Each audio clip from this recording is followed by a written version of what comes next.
அப்புறம் இன்னொரு முக்கியமான விஷயம், இந்த சித்தர்கள், மகான்கள், ரிஷிகள். இப்போ நாங்கள்லாம் ரிஷி என்ன,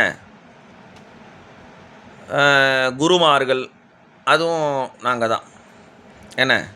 சித்தர்கள் அவர்கள் வழி வேறு, மகான்கள் அவர்களுடைய வழி வேறு. என்ன, சந்நியாசம் கொண்டு அவங்க தனியாக அப்படியே போயிடுவாங்க, வாழ்க்கையே வேண்டான்ட்டு. இப்போ நாங்கள்லாம் ரிஷிமார்கள் அப்படின்னா, ஜபம் பண்ணுற நேரம் ஜபம் பண்ணுவோம், பூஜை பண்ணுற நேரம் பூஜை பண்ணுவோம். மற்ற நேரத்தில் சாதாரணமாக உங்களை மாதிரி சராசரி மனிதர்களாட்டம் ஓய்வு எடுப்போம். அதை பாருங்கள், ஓய்வு எடுத்துன்னு இருக்கேன் ஜம்முன்னு.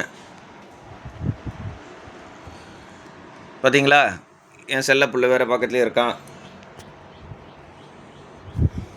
என் செல்ல பிள்ளை வேறு பக்கத்துலேயே இருக்கான். அந்த மாதிரி இதை எதுக்கு சொல்கிறேன் அப்படின்னா, சித்தர்கள், ரிஷிகள், மகான்கள், குருமார்கள் இவர்கள்லாம் சொல்லக்கூடிய செயலை நீங்கள் போய் கேட்குறீங்க, எனக்கு ஒரு பரிகாரம் சொல்லுங்கள், இப்படி இருக்குது பிரச்சனை, புள்ள படிக்க மாட்டேங்கிறான், பொண்ணு கல்யாணம் ஆக மாட்டேங்குது அப்படின்னு ஏதோ ஒன்று கேட்குறீங்க, வீடு கட்ட முடியல, ஏதோ ஒன்று கேட்குறீங்க. நீங்கள் கேட்குறத பற்றி ரொம்ப சந்தோஷம்தான்.